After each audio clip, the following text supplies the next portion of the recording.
J'ai toujours pas trouvé Flipper, on vient de faire le tour de tout l'aquarium, pas de traces.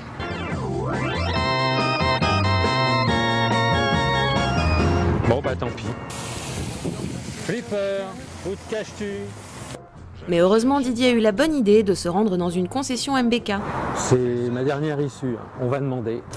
Bonjour madame. Alors vous allez peut-être pouvoir m'aider, je cherche Flipper.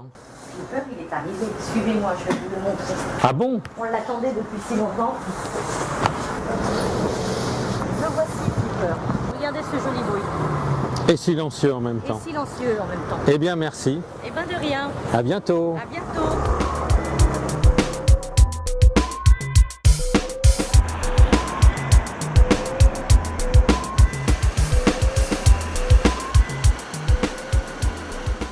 Avec son flipper, MBK poursuit les lancements de modèles low cost sur le segment 125 cette fois. Mais low cost ne veut pas dire cheap. Tout le monde n'a pas l'usage ou les capacités pour conduire un gros GT et MBK veut s'attacher la clientèle qui désire plus qu'un 50. Ce flipper arrive donc à point.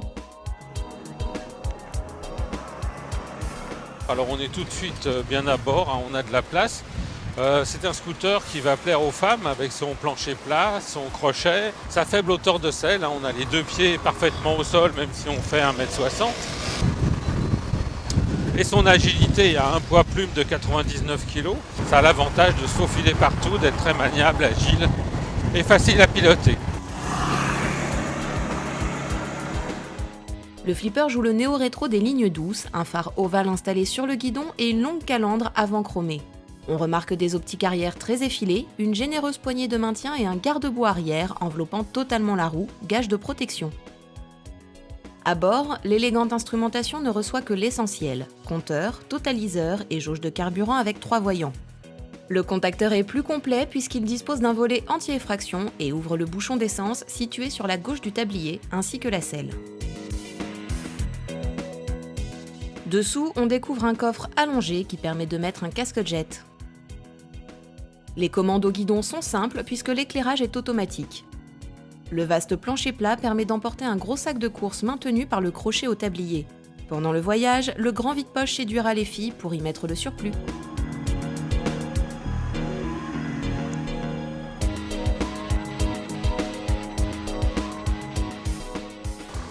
Donc on voit qu'au démarrage, c'est assez réactif, hein. Il n'y a pas trop d'inertie, donc c'est parfait pour la ville. Hein. Ça freine très correctement, hein. Le disque avant, tambour arrière, mais bon, ça va très bien. Pour le mettre en action, on replie la béquille latérale, plus facile à manier que la centrale, on freine et à la première impulsion sur le démarreur, le petit moteur 115 cm3 s'ébroue en silence.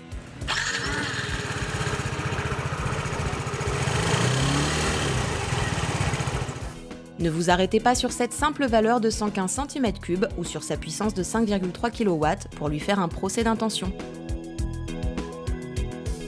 La chaussée est défoncée, mais le confort est assez bon avec une bonne selle. Alors on va pas faire 10 tours de la place de l'Étoile, on va partir vers l'avenue de la Grande Armée et peut-être faire un petit tour sur le périph' pour voir les performances de ce scooter.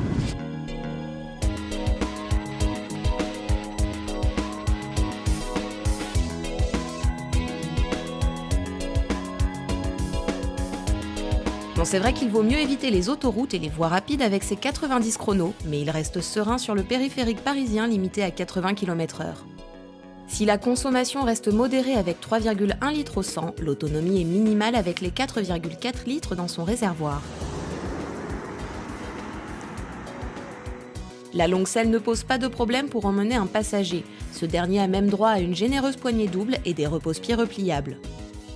Le flipper a droit à des jantes en 12 pouces qui vont grandement participer au comportement sain du MBK et le rendre aussi agile qu'un poisson dans l'eau. Le flipper transforme les parcours urbains en séances de jeu. Aussi vif que maniable, ce scooter redonne le sourire en se faufilant dans les plus petits espaces. Petit gabarit, petit moteur, petit prix, mais grande efficacité.